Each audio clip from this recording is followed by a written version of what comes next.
we're redefining 3D transformation for modern brands. Threedium delivers unrivaled 3D and AR infrastructure solutions that are fast, high definition, and seamlessly scalable. Transform your brand's digital identity in the highest fidelity for web and mobile. Elevate e-commerce with Threedium's advanced 3D and AR suite. Demonstrate every stunning detail of your product. Streamline content production with optimized 3D models for every output and treatment. Leverage your 3D assets across retail experiences and gaming platforms. Leverage the world's first 3D IP secured file solution featuring anti-AI theft protection, all powered by our state-of-the-art engine, Unlimited 3D.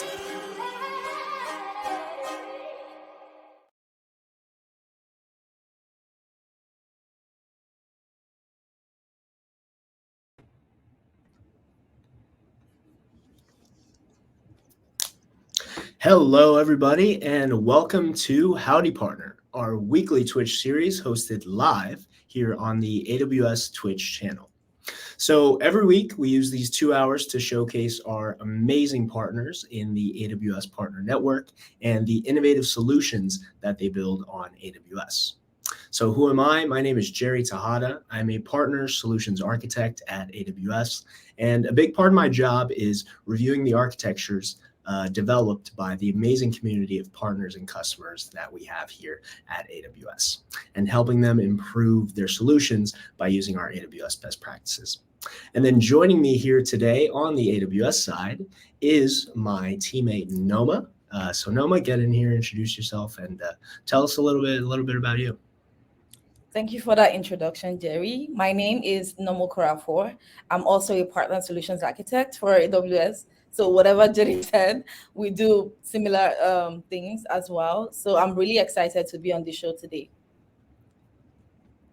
Yeah, and one thing I also forgot to mention, we have these things called technical field communities at AWS. And one of the technical field communities that I'm in, or the only one that I'm in, is the spatial computing technical field community, which has to do with our partner here today. So spatial computing is, 3D, AR, VR, location-based solutions, and all of the above. So really excited about our partner here today, which is Threedium. So you know who we are. Now let's talk about today's guests at Threedium. So let's bring them in and have them say hello. Hey, Willliam and Ashish, how you doing? Good, thank you. Yeah, so if you could tell us a little bit about yourselves and a little bit about Threedium for the audience here today. Sure. My name is Willliam O'Donnell. I'm a new business lead here at Threedium for North America. And Ashish? Hi, I'm Ashish Agrawal. I'm the CEO and SVP of product at Threedium, based in California. Yeah, so today Threedium is going to talk about their advanced 3D AR toolkit and how to use it to elevate your e-commerce and your e-content. So if without further ado, take it away. Thank you. Thank you, Jerry. Thank you, Nneoma. And thank you all for joining on the stream. This is an amazing opportunity for us to share the Threedium platform with our partners at AWS. Threedium, as I click over here to our next screen, Threedium is a platform that allows you to store and manage digital assets safely and securely, and then to serve those assets from AWS, and then to publish them to all of our brands' platforms, and from online to mobile to in-store to digital out-of-home. We also have a third arm, which is Threedium Studios, which provides production services to create 3D photorealistic digital twins for a brand at scale. Just to want to make take a note here before we start that Threedium is a platform that's meeting a pivotal moment in commerce, and that moment is with the ever-increasing consumer expectation of brands. Show me any product, anywhere, anytime, highest fidelity, allow me to personalize it, allow me to share it, and then allow me to buy it. And Threedium meets that moment. And we're excited about the opportunity to share it with you guys today.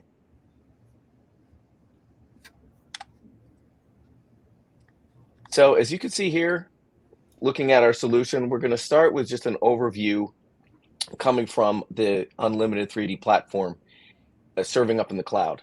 And this slide illustrates our multi-channel delivery. Starting on the far left, you see the unlimited 3D cloud management platform, and that stores all of the brand products, materials, the shaders, the configurations for every product.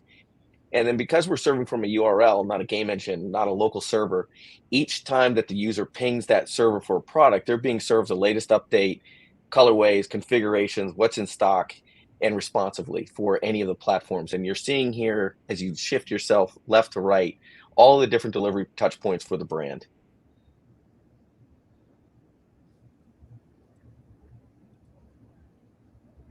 And so this slide is an interesting way to look at the process from creating a 3D asset, using the different tools that you might use depending upon the vertical or the product, using a substance or designing materials in Clo, Blender, taking those assets however you need to create a digital twin, and then uploading those to the unlimited platform that I was describing earlier. So that's a storage on AWS, and that stores every configuration for the product, all of the colorways, shaders, any metadata, assets that are related to the delivery of that asset or the product. And then on the far right, as you can continue, you're publishing those assets from that cloud, that digital source of truth, to these different assets, to these different platforms. So if it's a digital out of home, social media, gaming, you're serving these assets to the spec that has been identified by each platform, whether it's iOS or it's AVP, it's digital out of home. You're taking that one source of truth, and when you're doing a batch render, you're being able to deliver all of those assets with the same confidence that you have in whatever the platform is. So now we're starting to get into the fun part of our product, which is our player. And you notice that the player and the configuration that you have here, this configuration is also delivering a really high fidelity for these products. And if you look in the upper right-hand corner, you're seeing a luxury brand in Dior that has a high need for a high fidelity for each product, and to have the confidence that it's going to be delivered in a meaningful way that lives up to the brand promise, right? And you're seeing all of those different animations on the bottom and on the top. You're seeing the different hot spots. That's all being served from that same unlimited platform on AWS. Yeah, and I did want to interject really quickly here. Mm-hmm.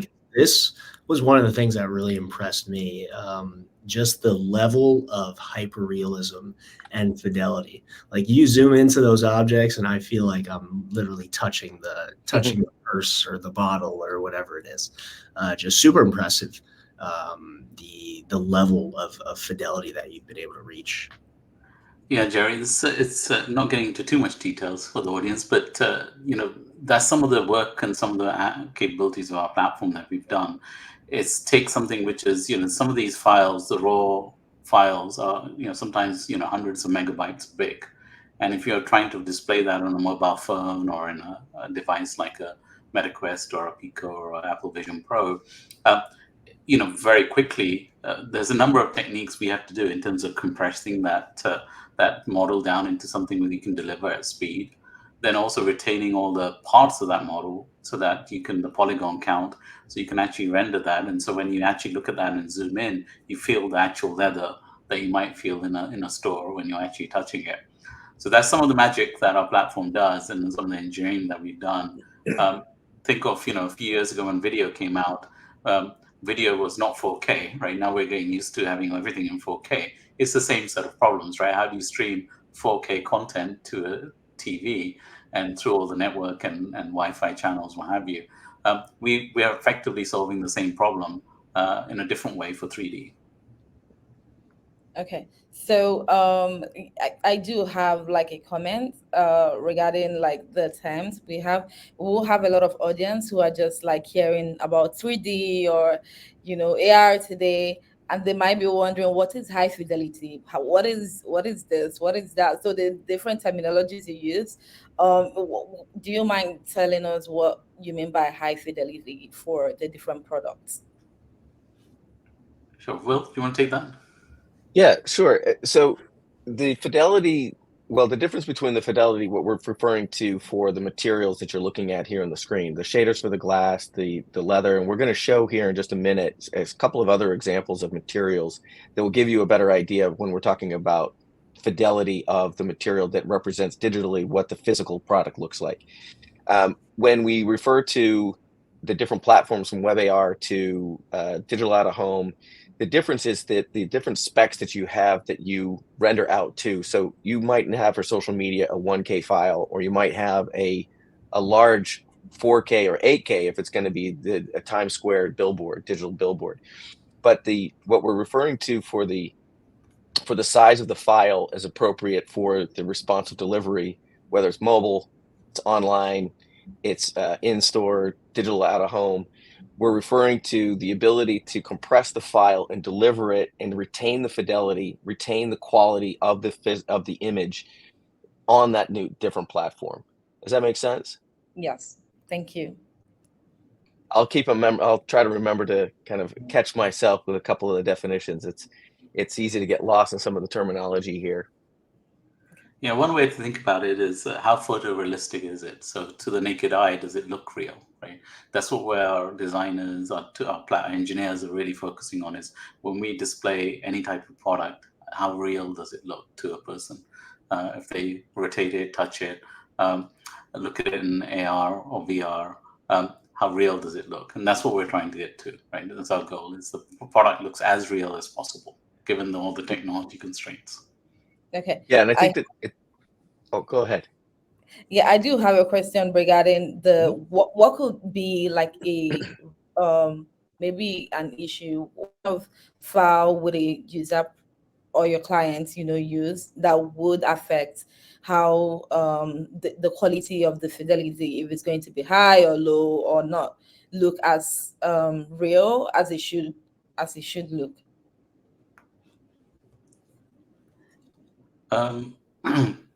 So I think it's a number of things. It's really when you look at the file itself, it's the materials they're using. If it's like crocodile leather, then you have a lot more things to see than just, say, flat leather, right? So materials is one aspect of it. Makes a big difference in terms of what type of materials you're looking at. Then there's things like lighting, animation that you see. All of these things add up to create this larger file, right? Okay. Number of components in them. So something as simple, something as more complex as a part. So we'll show you a few examples of that, for something very simple, something more complex. So the shoe, believe it or not, is more complex than the bag, even though you might think the other way around. So those are certain things which make the file get bigger and bigger and bigger, and then you have to compress it down and use different techniques of rendering to get the photorealistic back. Okay.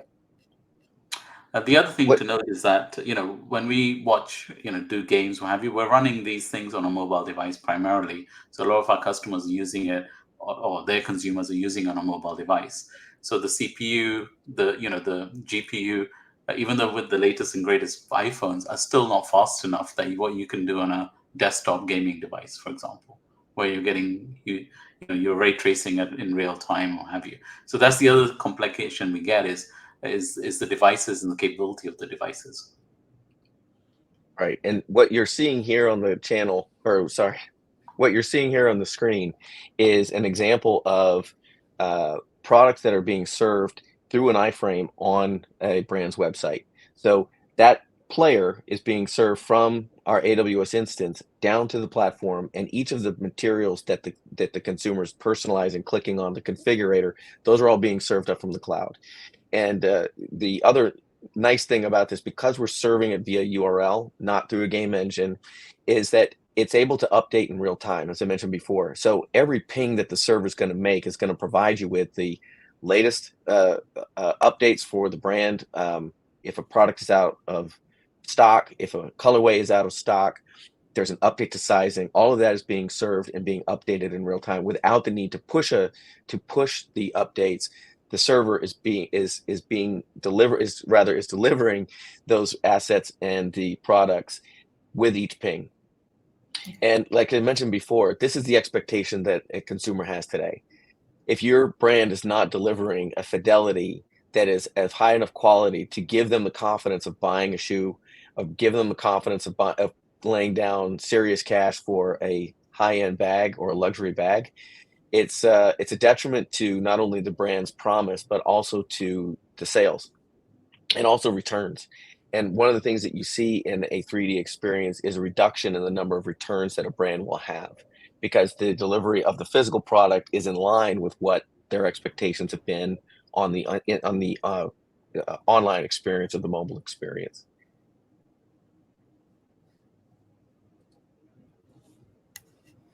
So I'm going to click here. This is another fun area that our platform delivers for each product, is the ability to have web AR. And you're talking about a frictionless experience that can be launched either by a QR code, it can be launched within an experience, but the ability to see it in real time for virtual try-on, virtual unboxing, to, as you can see on the right side, trying on lipstick. But seeing a product at scale is super important. And our platform is able to deliver this pretty seamlessly. Yeah, I want to touch on that because that's something that I see being in the Spatial TFC and working with customers. Virtual try-on. For the customers that do want to do retail, virtual try-on is a big sort of feature that a lot of customers want to see. So how it's also expected. Yeah, no, exactly. So how hard like say I'm a customer and I want to add virtual try-on to my website. How does that look? Do I need a developer on my side to do some kind of the integration, or do you handle that? How's that work? It's actually relatively easy, Jerry. Just like, when we work with customers to create their digital twins, effectively the 3D counterparts, after that, our platform takes care of everything else. So you don't actually need a developer. You don't do anything. As long as you have that 3D model modeled in our platform, then these experiences that we're showing you in terms of the AR experience out of the box with the web AR on an Android or iOS device works out of the box with the AR viewers on those devices, or virtual try-on works out of the box, right? So you don't actually have to do anything. It just the platform is designed to enable these things. Now, there are some design considerations you have to take into place in terms of how you design the 3D model so that it looks nice when someone's rotating their wrist or looking at the earrings on the ears, what have you. So in terms of, so you have to design with that in mind, that this will be used in a virtual try-on environment. But beyond that, it just works out of the box. You really don't have to do anything. Yeah, that's fantastic. I know a lot of customers will be happy to hear that. Yeah, and this also works well with digital out of home, with the ability to have like a digital kiosk that you might see living here in New York City. You'll see them on the street. The same delivery allows you to have a virtual try-on or virtual photo booth on a kiosk and have the same quality of experience as you would on mobile, as you're seeing here, or online. And again, the expectation now of being able to see a couch in your home is pretty high. It's kind of expected, and if it's not there, then there's a disconnect for the consumers. So I'm going to pause here from the presentation, and I want to just share rather a number of different examples of our product. So what I'm doing here is just showing delivered through a URL, just some examples of, and if you know anything about 3D, this isn't that easy, but just the ability to see this.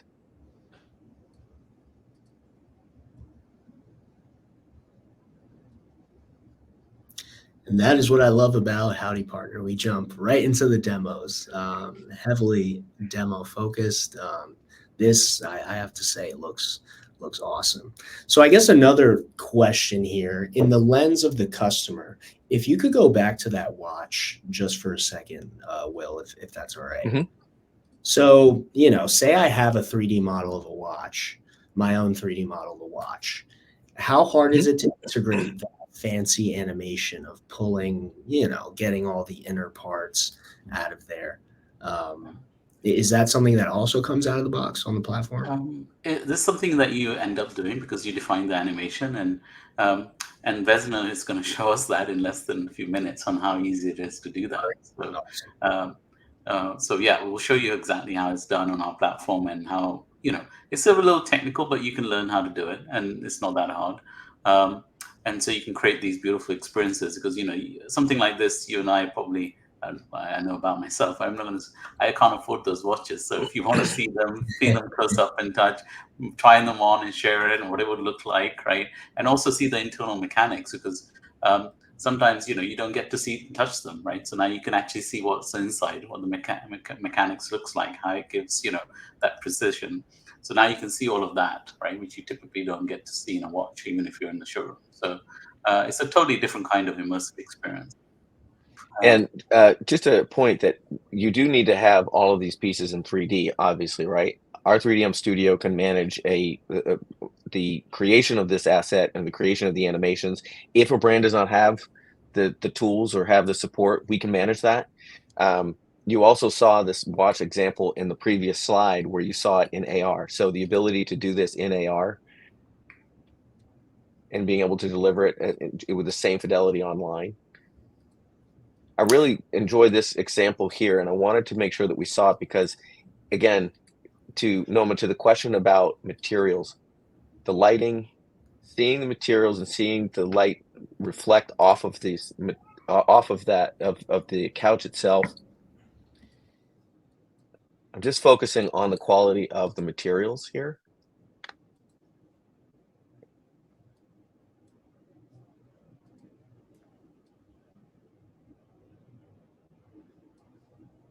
It's fun. And then here for a little bit of whimsy.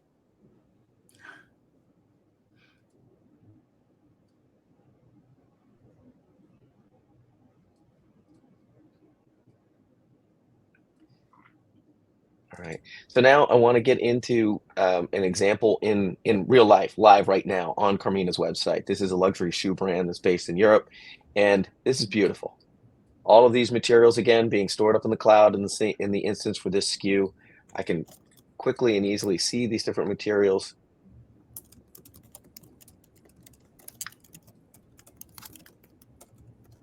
Just a beautiful example. And this, again, this is Carmina's website. This is an iframe that's serving up our player within this example or within the brand's website. So similarly, we can serve this up and scale it, manage it with whatever that iframe is that you want to put on a site or a mobile site, 3D ad banner. We can serve it up again from our instance. And the other beautiful thing here is that you're able to capture all of the analytics. So all of this interaction that you have, that a user would have, what colors are used, what is the user session, we're able to deliver analytics back to a brand or to a brand manager or to an agency so that they can see what is the hottest color, where do we see the most traction, what brands are doing the best, outside of just seeing what the sales are, who's spending the most time on what brands or what products. This is another example that we have. I think that analytics point is super important and really great that's a part of it. Not only the flashy visual side, but also the practical side of things as well. So that's great. I'm also showing here a 3D banner, the ability to serve banners that have an interactivity to it. And this I enjoy showing because this is a dome that the asset is sitting in. So you can personalize this and still deliver a fast, high fidelity experience through URL, to online, to mobile, and you add the visual that you see here. Just again, if it's a dome, it's a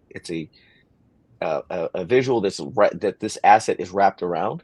So this being a 360 dome of a space, and all of this information here, this metadata, any of these pieces are also being stored up in the cloud. And this is a fun one. I'm going to show you the initial animation telling a compelling brand story.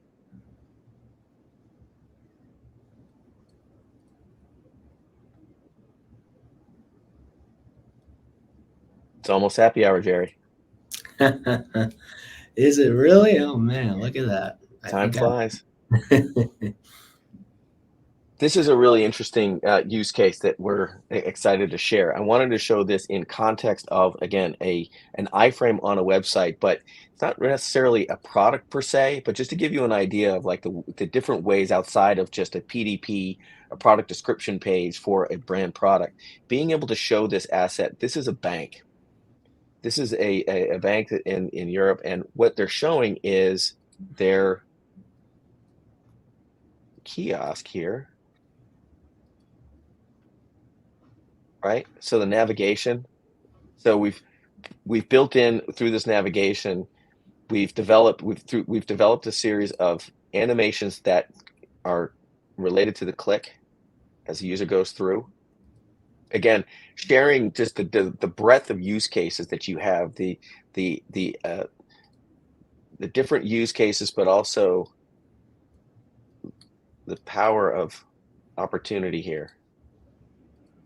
So I did want to ask again about this, and this kind of goes back to my watch question, but if I wanted an animation as fancy as that, am I asking you to build it for me, or am I building it myself on your platform? Ashish, do you want to give the quick answer before we jump to Vesna? And I know you said Vesna was going to show it, so it might be That's a good question. We get asked that all the time, right? Because it looks so compelling, as people were always worried about, okay, how long is it going to take? How long is it going to cost? How do I prepare for it? The answer is both.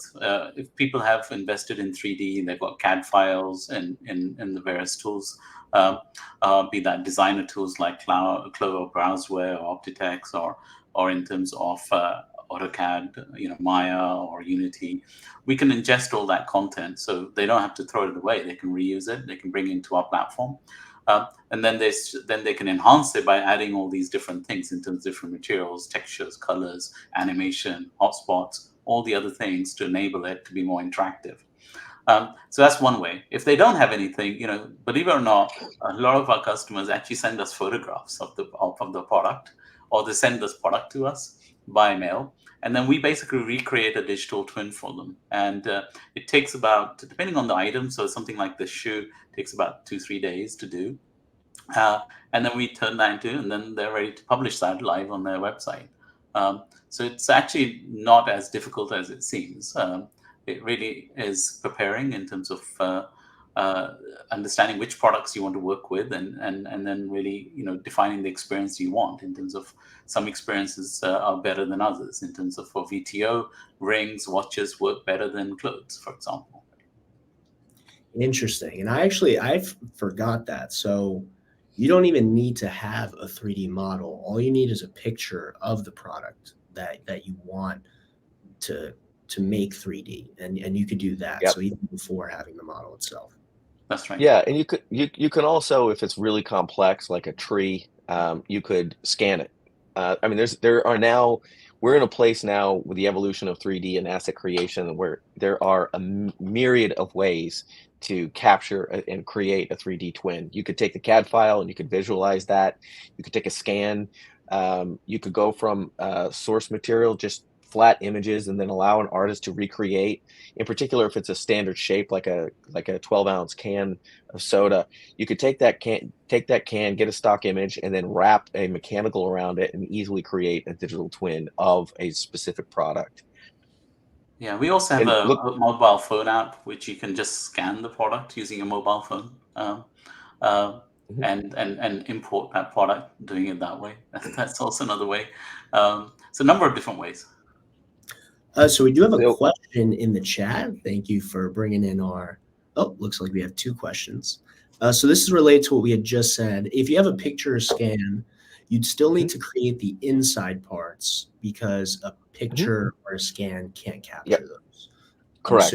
That's right. Yeah. So that's sometimes, we work with customers, just give us a description and the artist basically imagines what it would look like, or someone takes a picture of the inside and sends it to us and then we recreate it. If you didn't need to open this bag and you just were going to have it as a 3D asset within a scene, then you could just do a scan. If you needed to open it up, if you want to take a bottle or a can and you want to tip it, you want to take the cap off, then you would need to have a little bit more prep for that asset. But again, it depends on the need. It depends on what you're going to do with the asset.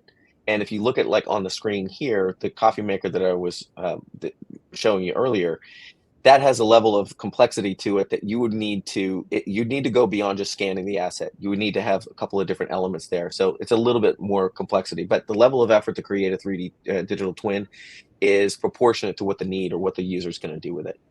And with that, going back to this coffee maker, if you on the screen right now, if you guys are watching, if you want to take your phone out and you want to open the camera, then you should be able to enjoy this in AR. You read my mind. I had my phone out already. Okay. And then you can see this on your desk. And you're looking at a scale version of the coffee maker. Let's see if a Baruby coffee machine is in my future. Let's throw it right there. And you can use your finger and you can maneuver it around. Get close, turn it around, look inside of it. Yeah, that looks great.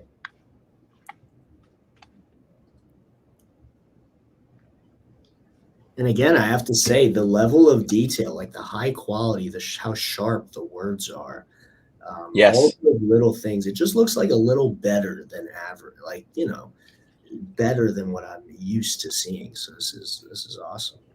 Thank you. Really good. Thank you, It's Jared. really good. I'm already thinking about interior decor. Like if I'm moving into a new place, this would be really nice to like visualize the placement for different objects to just figure out if it's gonna match the color of my house. Is it gonna fit into the space? I'm already thinking about different use cases for this. But that will lead me to my question. What is a bad use case for this? A bad use case. Yeah. Well, that's an interesting question. Nothing at all. No. I would say that it depends upon what the use case is. This is a great use case for a product that's an inanimate object, right? If you wanted to look at something and understand the size, this is a perfect use case. I think that there might be certain foods, maybe edible food arrangements that might not be the best. Probably why you don't see. I have seen web AR for where you point a QR code on a restaurant and you've seen some food, but it's not every dish, right? So that might not be the best. There aren't a whole lot that I can think of, but I think that what you see the majority of are products that you want to, like you just said, I want to see it in my home, right? I want to see that shoe on my foot. I want to see that couch at scale. I want to see the actual scale of it. And that is now part of the expectation that a user has, right? Well, let me see it. Let me see that in my space. But for a bad use case, I don't know. I think the way I would put it is, we're at the early phase of this transformation taking place from using image and video and going into 3D and AR and mixed reality. So this is the turning point where adoption is starting to take place. And it's really the imagination of people and product managers and artists and merchandisers to see where their products can go, because you can do a lot more with it. So I think the question is more about where can it go and what else you can do with it rather than what it can't do. I think we're just surfacing. This is like in 5 years' time, people will say, "Oh, that's old hat," right? It's like, "Oh wow, that's low quality," or they're going to say, "Oh, that doesn't look great," right? So I think you're going to see a lot more expression of brand and the product as you go forward, because you can do all these things that you cannot actually do even in a physical store. Even in a physical store, you cannot rip a bag apart and say what's the material inside and things like that, right? Especially for a high-end or luxury bag. Whereas here, you can actually do all those things. You can actually open it up and say, well, this was stitched by this hand stitched by someone in Paris, or this came from a particular place in the world. This cashmere came from, up in the highlands in this country. And you can tell the storytelling, you can tell a lot better, right? So I think it's really about where can your imagination take us, right? It's really at the early stages. Okay. Yeah, it just to add on that too is about we're at an interesting time, because the lowest common denominator, the lowest user that you have to solve for when you're creating a brand experience is the technical floor has risen quite a bit in the last couple of years. This device is able to do a lot more than your computer did 10 years ago, right?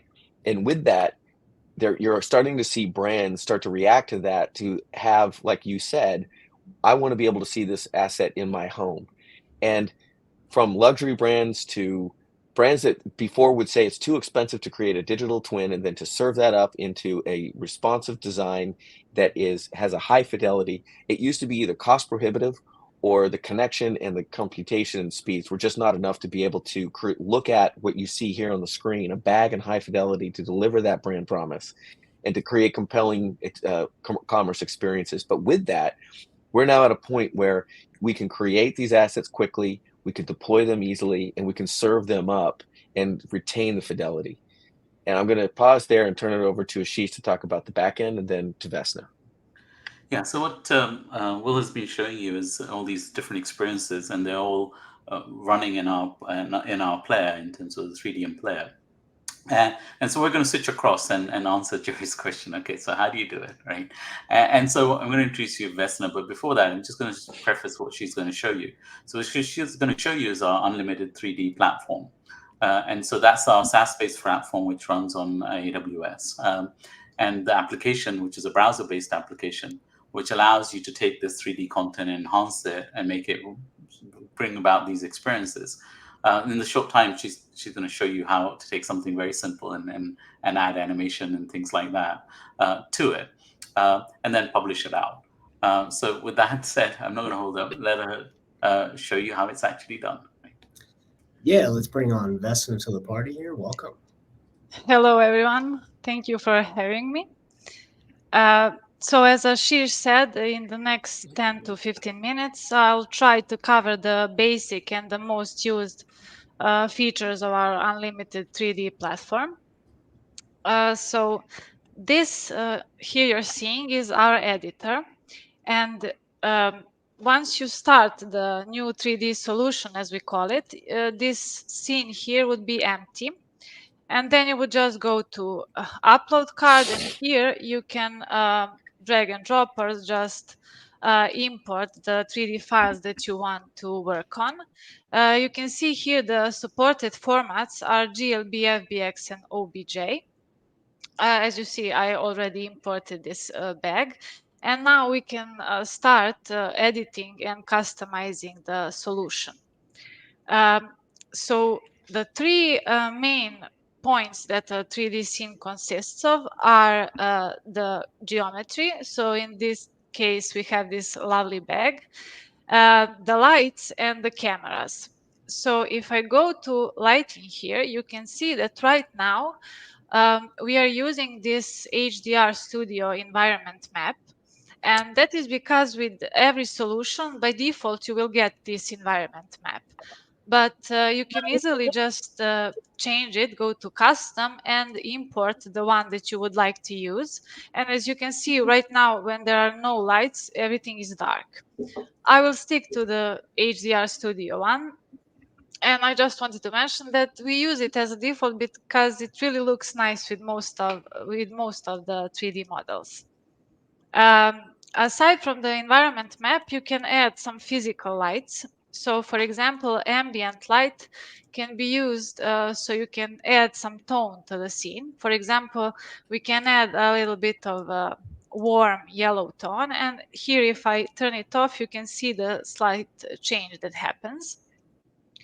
And you can also add different physical lights. I will just quickly add one so I can showcase how easy it is. So maybe we can add some red or pinkish light. And here, if you click on that light, you can here move it to another place to make it look the way you would like, right?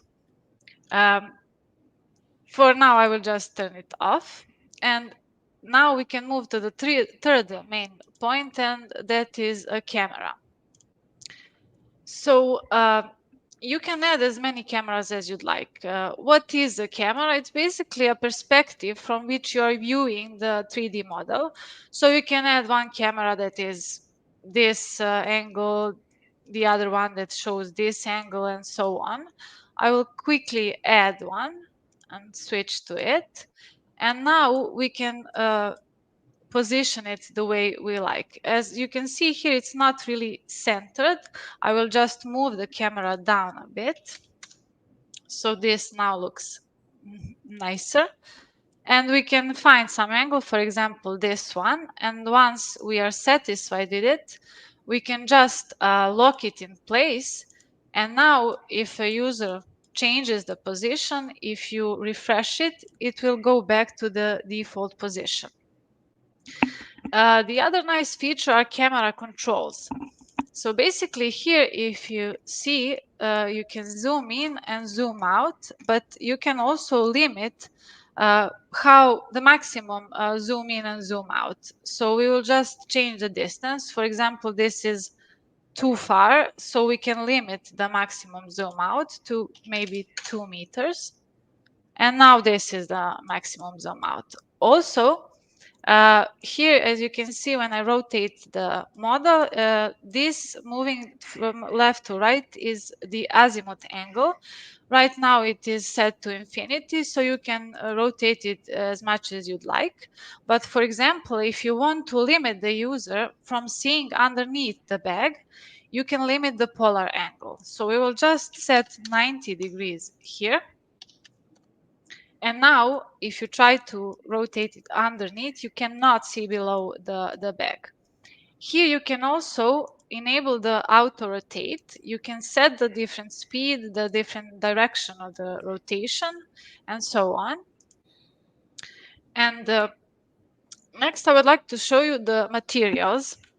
As you've seen on the product detail page, when you have those configurators, that is changing instantly, and that is because we can change the material very easily.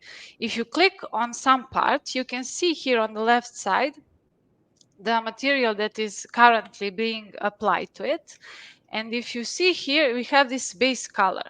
So now if you change here the colors, it instantly changes here. So maybe we would like to set like some pink bag now, right?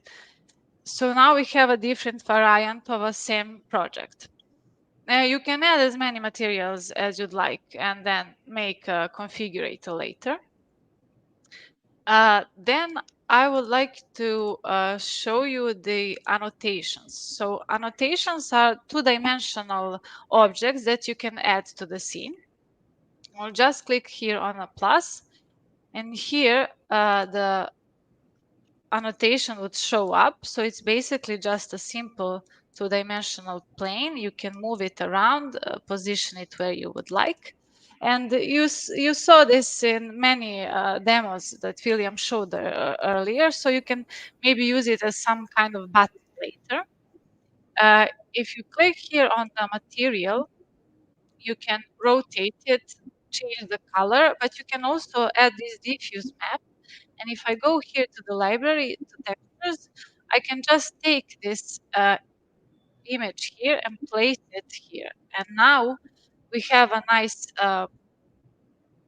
icon here in our 3D scene.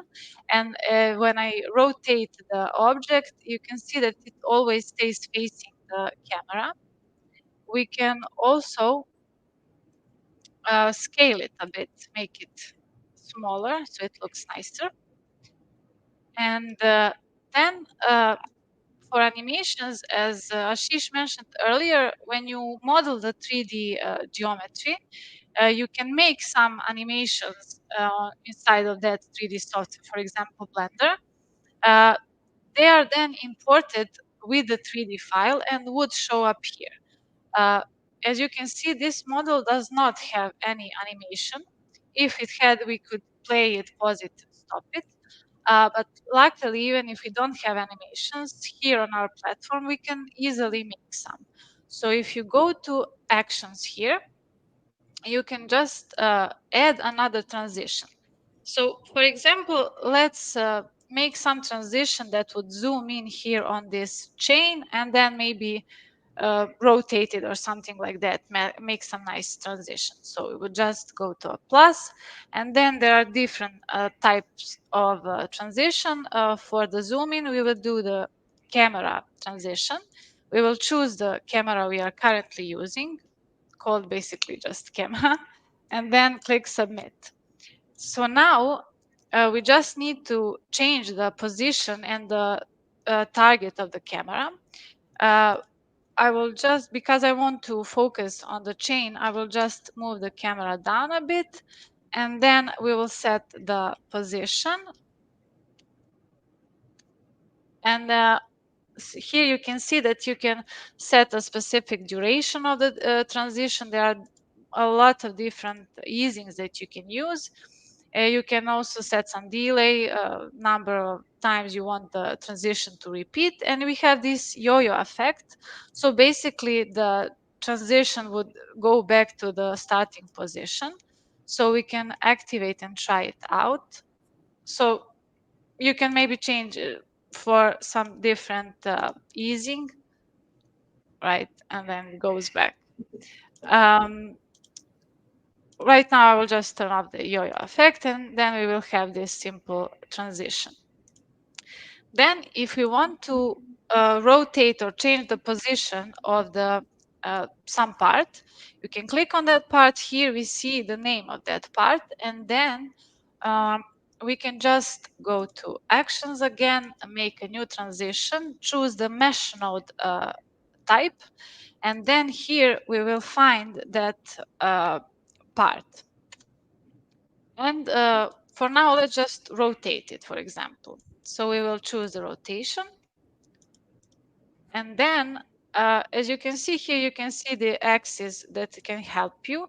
So right now, I would like to rotate it like a full circle. Let the duration be 2 seconds. And then we will turn on the yo-yo effect. So if you activate it, yeah, and you have to disable the shorter path, because if it's shorter path, since it will go just 1 degree. So if we deactivate that, we can see this pretty simple animation. So we will just create modifiers that would later activate this transition. And then if we go to modifiers, we can group those transitions together so they activate simultaneously. So we will just choose the modifier group, submit, and then add those modifiers we made. So now, if you click play, it would zoom in and then rotate the chain.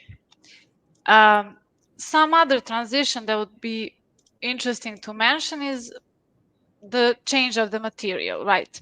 So if we add a new transition here, we can choose the material. And right now we are using this leather mini light blue material. So if you click on it, we can change to let it now be really blue. And then we can set some different easing, for example, this one. And if you activate it, the bag would easily turn blue. You can just copy this transition and then change it to some other color, for example, yellow. And then if we activate that, the bag would become yellow. So it's really, really easy and quickly made. Then let's just, sorry. Vesna, just to interject here really quickly, what is the easing parameter? What does that do? So maybe it's easier to show an example. If we go to this rotating, for example, let's go with elastic in easing. If you activate it, you can see the way. So it starts slowly and then quickly does the rest of the transition and so on. So if you choose this one, it will, you see, it's not the same speed of the chain, right? God, So okay. Kind of controls the behavior of the. yes. Okay. So maybe it starts slowly, then goes fast, and so on. Very cool. Very cool. Someone put We it do in have Go ahead, Jerry. Sorry, I was just going to mention a question in the chat because Yeah. the questions come in. This question says, could you add an animation to open the purse? Could you add that in here on the platform, or would that need to be done elsewhere and imported into here?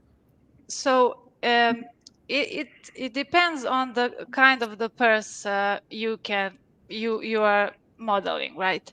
If it's basically easier to just rotate it and it opens, then you can do it. Here you can see it's really different kind of opening, right? So right now I cannot do it here, right?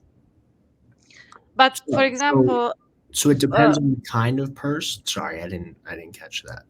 yes, it depends because it is a bit complicated because different parts would move in a different ways, right?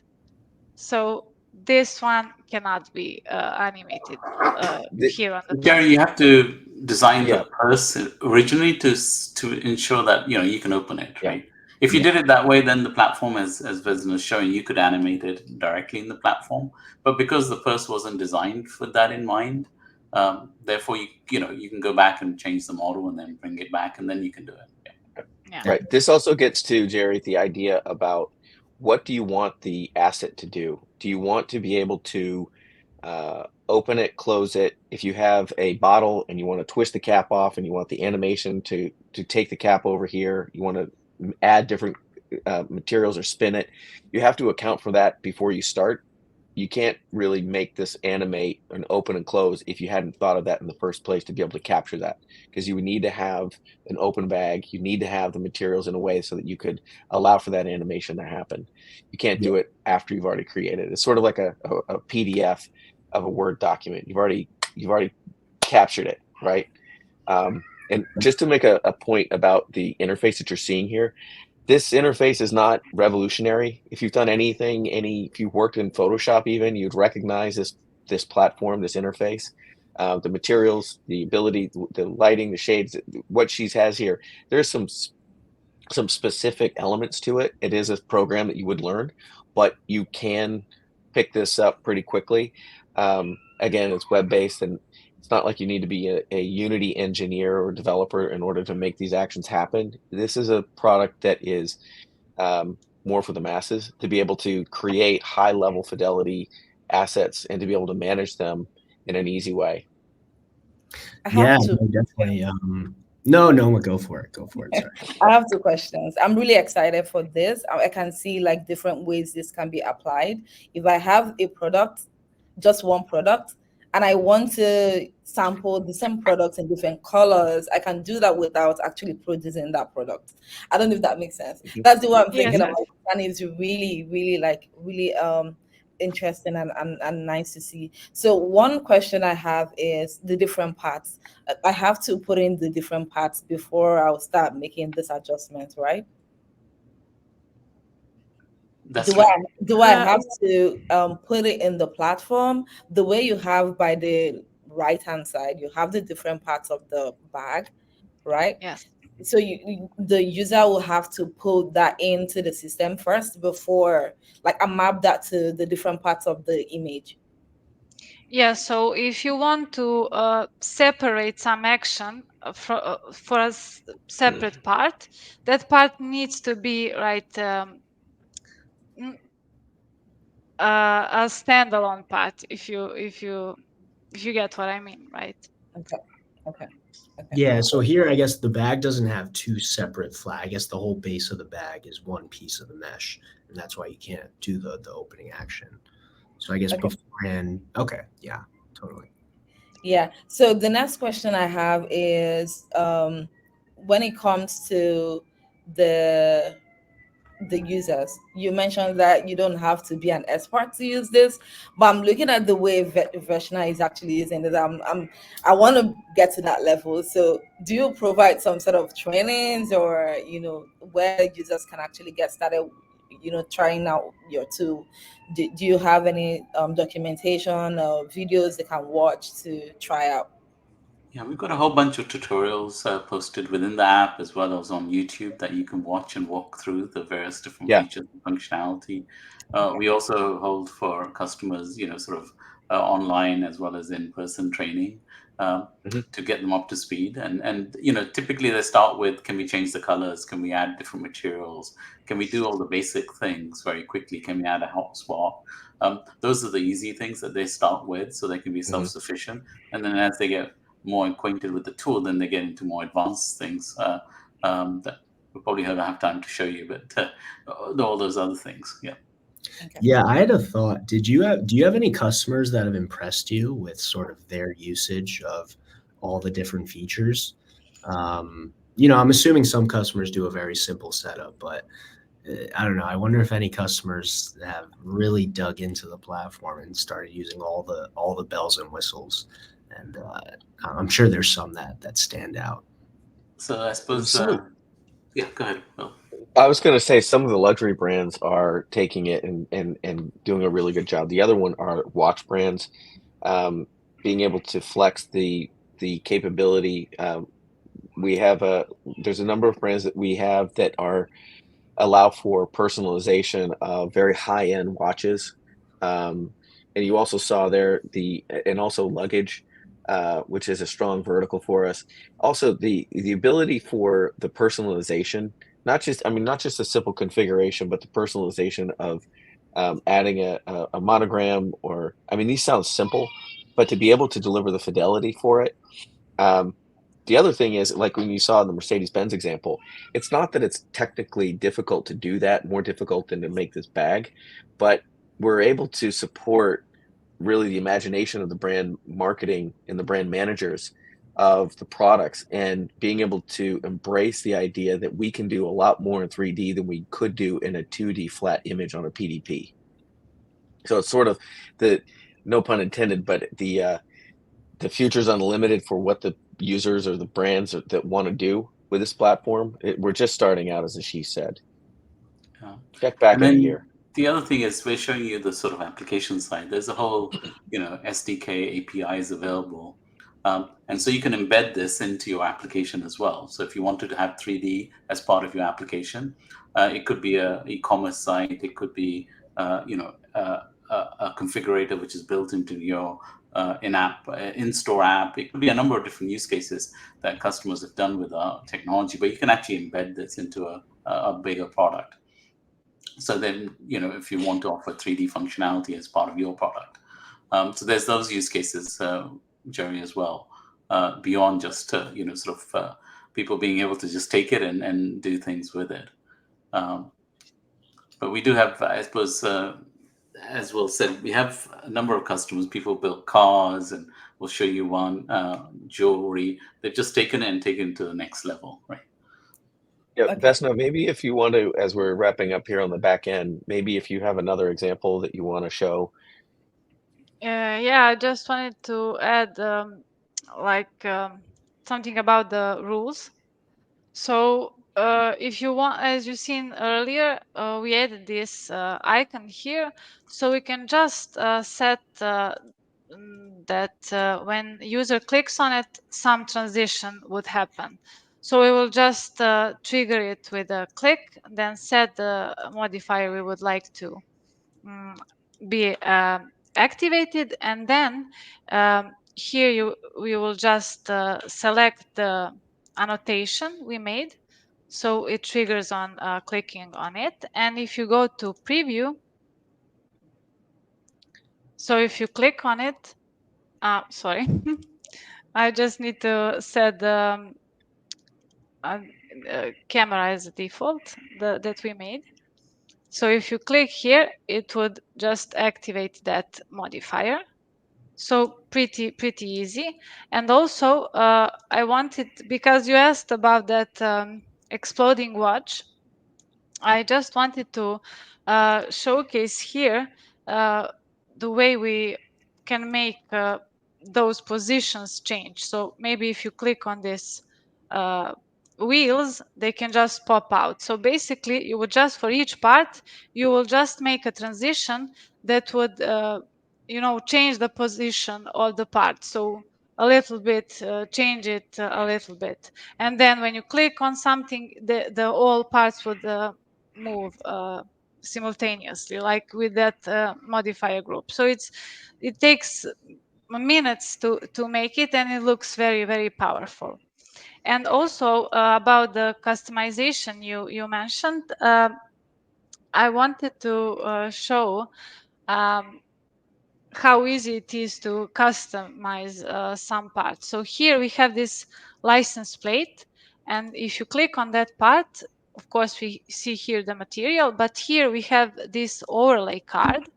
So you can, on our platform, you can make add some images or some text to that would lay over that material. So you will just click on add text, and here you can set, for example, Howdy, and then you can change the font, you can change the color, the scale, basically like a text editor.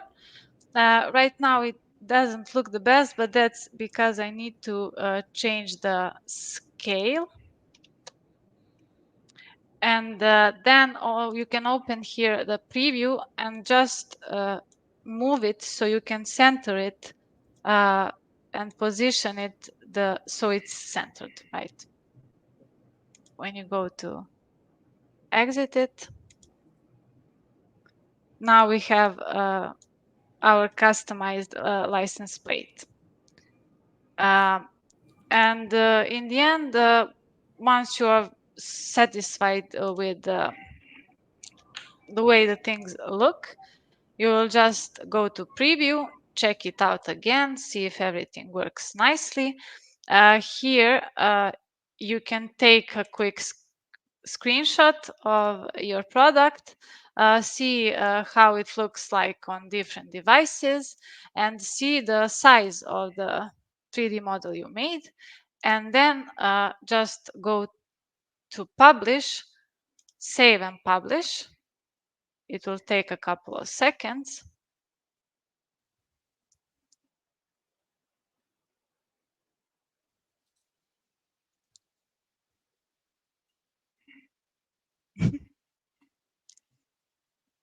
And now we are live. So if you click here, you can see the link to that live distribution. Check out the animation again. And here you will get this iframe that you can just copy and then integrate it, just paste it on your web page and integrate it that way, or integrate by API, which is of course the best way to go, as it allows you to achieve the full potential of our platform. So, but you can also just copy this, and then you have the simplest integration, right? So, Vesa, That's if it. I can ask, what's the advantage of going the API route as opposed to just sticking the iframe into the site? Yeah, so first of all, you can interact with the outside of the scene, right? So outside UI. For example, on product detail page, you will have some buttons for different variants. You will click on that is outside of the scene, but some material would change instantly inside of the scene. You can also, let's say, customize it the way you want it, right? uh, One thing to mention is that everything that user does is trackable. So if user clicks on some part, you can catch that and then react to it the way you would like, right? So something outside of the scene can change, right? You can get some message or something like that, right? So it's really the way to go if you want to be really creative. Got it. Yeah, it's fully scriptable. That's basically that approach. You can literally control the whole every aspect of the 3D model, every aspect of the viewer through that API. And it allows you to basically, as Vesna was saying, be very expressive. The configurators we just saw built, which are through this, because the outside scene is controlling everything inside of it, and you can do a lot more things with it that way. I must say that looked really simple. honestly. Not the just the platform. You do it, you click publish, bing bang boom, it did it in 5 seconds. Yeah, it just looks really approachable. I think as someone that is trying to learn Unreal Engine right now, it looked like a much more simplified, dwindled down, or like just the hits, and not too much overwhelming extra. Also cool that it's web-based, I think. So I'm guessing you don't need a computer that has a high graphics card. Any old laptop will do. That's right. Cool. Yeah, so That's I think right. we showed in very simple, 5-10 minutes, taking a very simple bag, changing the colors on it, adding animation, adding a hotspot, publishing it out. So it just shows how quickly, if you learn the tool, you've got the model, you do some prep work, you can actually create these very quickly. And then Vesna showed, taking a screenshot. So some of our customers take this 3D model and then they take pack shots from it, and high quality pack shots. So they don't have to send the item that they have for photography, or even have the item manufactured to send it for photography. You can create your e-commerce page with one of these 3D products and all the photography related to it to showcase the product. And then when someone orders it, it can be direct to manufacturer. It doesn't actually have to be manufactured in advance, right? So there's all these other use cases that 3D and this paradigm enables from a business perspective to let brands do. Thank you. Great job, Vesna. Jerry, if I could pull the focus back. Yeah, definitely. I want to, there was a question in the chat about what this little guy is up here in the corner, and somebody correctly answered. See it in my place. See the augmented reality version. Somebody wants to take a quick picture, they can. You can see Laurel Piana, beautiful sweater. Here we go. Get it? All right. So just to jump back in here, again, thank you, Vesna, for sharing that back end. So this is sort of stating the obvious. 3D, people seem to like it a lot better than just simple 2D. You're able to get not only greater interaction and higher user sessions, but you're also get greater conversion rates, lower the returns, be able to see a more engaging, compelling experience. Kind of stating the obvious again. But this also, just to make the point, beyond just having a product description page, beyond the PDP, beyond just commerce, being able to advertise and be able to take a user from this same session or this same asset that is being served from that same backend for the PDP, you could click on here and take you to that PDP with the same asset without skipping a beat. And so from the Condé Nast of the world to the media publishing platforms of the world, this becomes a very powerful tool to create a more engaging experience for brands. Yeah, and here on the architecture, Ashish, I'm sorry, you had a question? No, I was just going to say that, one of the things that 3D allows you to do today, if you think of the production workflow, you create the product, you send it out for photography, you create a CGI video, you might create your banner ads, right? Then you create all the imagery for Instagram and all the social channels. That's a lot of work, a lot of different tools. All of that you can do in a single tool very quickly by using that 3D asset. And that's what we see the sort of future lying, is that, you have that 3D object, all of this media that you're creating suddenly becomes a lot easier to do and a lot faster with less people involved. So you can actually be more reactive to what's happening. If customers like blue, okay, I'm going to flood my whole Instagram channel with the blue version, and so forth, right? Yeah, Shish, I have a question regarding your customers. I've seen some examples that you have, and they're mostly luxury brands. So I want to ask a question for maybe people that have small businesses to medium enterprises. How can they leverage this Threedium? How can they also because they want to have access to the advantage as well. Mm-hmm. They want to improve the 3D experience for their assets online. Also, how can they also have access to this? And another question is, what is like the cost implication? Yeah. Sure. if you don't mind, let's just get to that. Yeah, okay, thanks, Will. Let's talk about that Yep. then. So Okay. in terms of, we have, just like AWS, right, and pioneered it some time ago, we do usage-based pricing.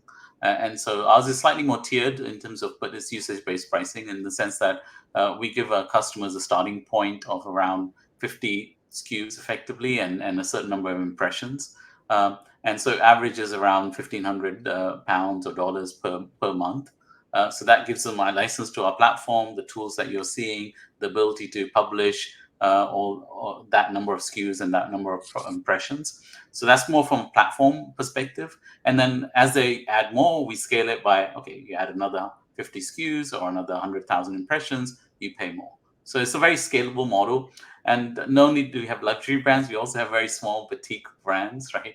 So it's not all the famous ones which have been around for a few hundred years. It's also new ones which have been, up and coming. And our diverse, a set of customers are quite diverse. We have, believe it or not, companies who sell cannabis seeds, right? To even, those sort of products, to, cars, to jewelry, to things that we haven't shown here. So it's really applies to anyone who's got a product and the constraints we talked about, and being able to show like that. So that's one part of it. And then we also, if you're doing ad impressions, then you follow the traditional sort of media publishing paradigm of CPM. So impressions per thousand. And so that's very simple. It's just how many impressions you do, you pay us for. That's very common in the ad space. And then there's a set of services through Threedium Studios that we offer. And that could be everything from UX design to 3D modeling to visuals, everything under the sun. So we effectively have a whole Threedium Studio team which does everything. And that's why, when customers come to us, most people don't everyone has a graphics designer in their marketing team, right? Believe it or not, when I first started working, that was not the case, right? In technology companies, right? You typically work with the agency, that role didn't actually exist.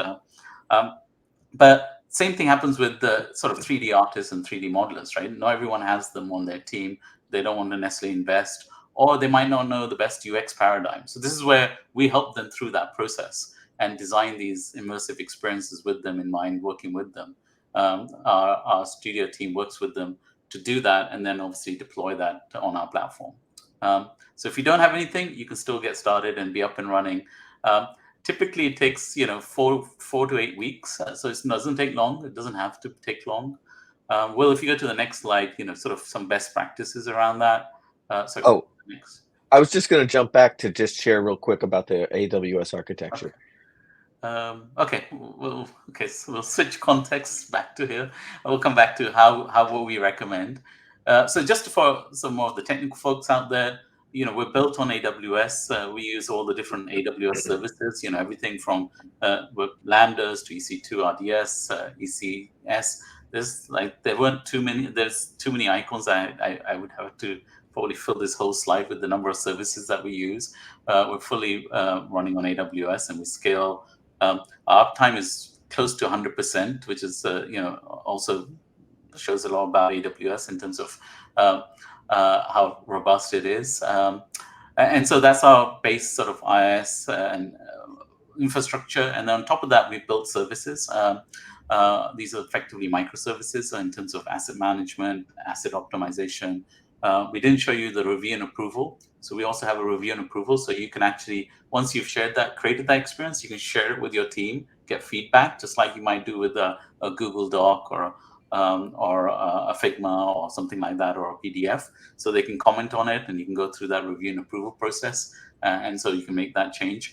And then you publish it out, and then we got the analytics. So those are a series of services which run on top of AWS. And then finally, on the architecture side, as Will mentioned, we can go to so many different types of experiences, be that web browsers, devices, gaming, advertising, other platforms like Unity and Unreal. And everything is cached. So we use CDNs, and all the files are rendered and optimized for those different devices. So each URL that we're servicing detects the device that is being called for and optimizes for that device. And then lastly, we have the SDK. So you saw sort of more of the client side aspects of the SDK. There's a full server-side SDK as well. which is fully REST enabled, and we have webhooks and sort of all the best patterns around that, so that you can actually, if you wanted to upload thousands of assets, if you had them into our system, you can do that using our API. Or if you wanted to integrate that into an e-commerce platform or a PLM or a PIM, these are typical platforms that customers integrate with. You can use those APIs to integrate with those as well. Though we also have out-of-the-box integrations as well for those platforms. Yeah. So another point to make, Ashish, is that this is scalable. So Nneoma, to your question about getting started, and I'm jumping here, getting back on track here, Ashish.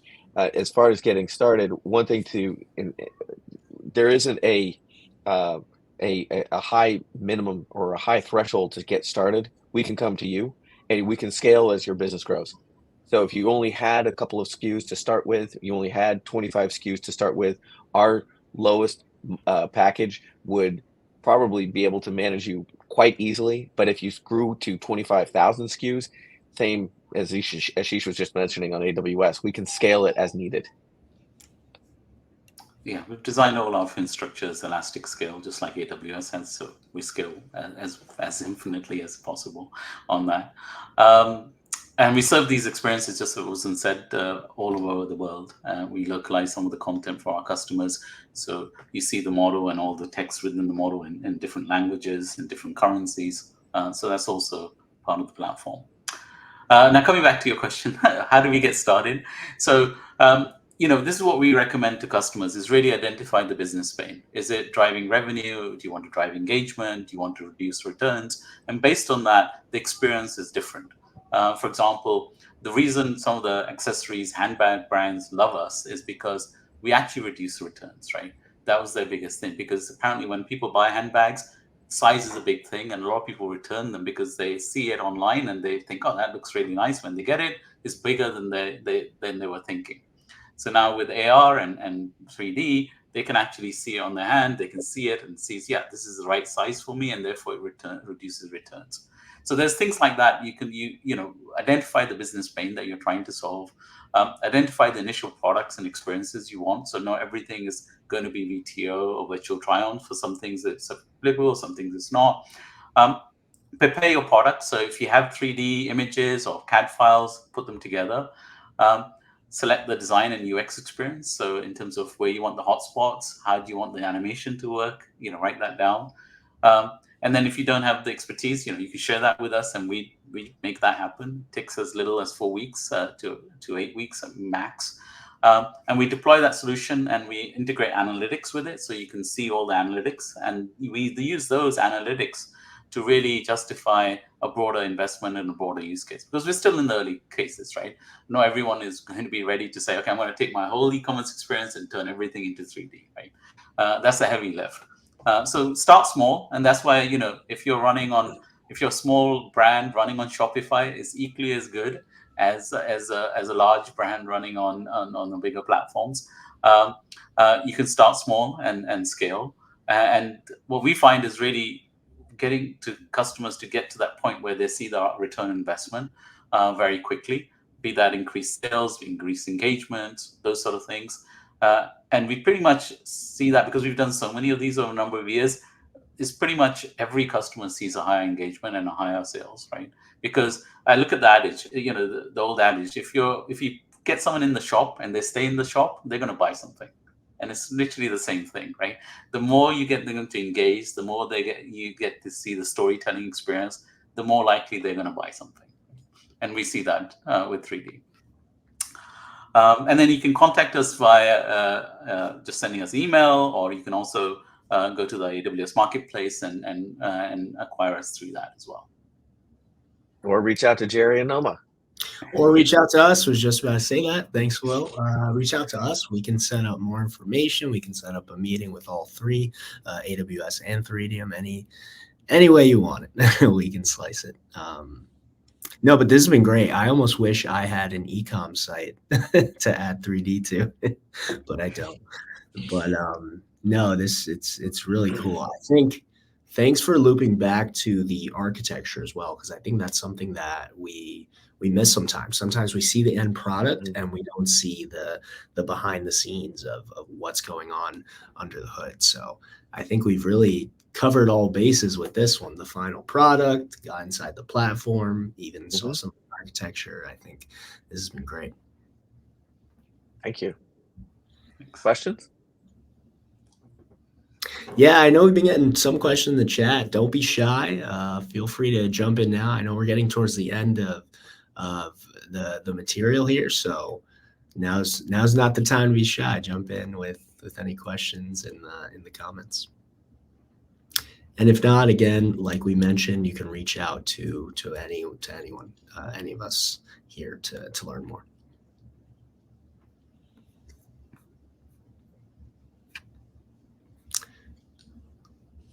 Don't think we've got anything rolling in. We can give it another second or two. But the comment section, a little shy today, but no worries at all. Ashish, Will, anything else you wanted to touch on today? This has been great. No, thanks for inviting us to the Howdy program and this live stream. Really enjoyed doing it, and you made it very simple.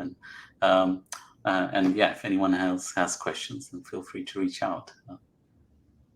Thank you. And one last point is that if you are in a position where it still is a little intimidating to explore 3D, where you make it real simple, the platform is adaptable and flexible enough for even the simplest or the more complex. But if you want to tip your toe into the world of 3D, this is a great way to start. Thank you. All righty. Thank you, Ashish, Will. Investna, of course. This was really great. Like I said, we touched all bases, got a really good idea of what Threedium is about and how well you're delivering on this 3D and retail and e-commerce world. So thank you so much for being on the show and showing us everything here today. And then to the audience, thank you so much for tuning in. We're here every Wednesday, same time, 5 p.m. Eastern time. So definitely be sure to tune in next week for our next partner.